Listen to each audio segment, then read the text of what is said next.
Isa ka rin ba sa gusto maganda at malinis ang buhay?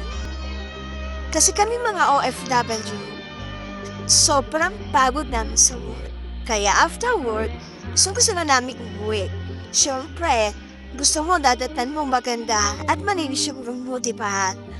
Kaya nga madalas akong pagalitan ng mami ko nung magpakasyon siya dito sa Abu Dhabi. Sasabihin niya, ano ka bang babae ka? 3 a.m. na 4 a.m. na hindi ka pa mapakali. Natulog ka na nga, bukas mo na ayusin yan. Siyempre, hihiga ako. Tapos makikita ko parang kulang siya talaga. Tatayo pa rin ako.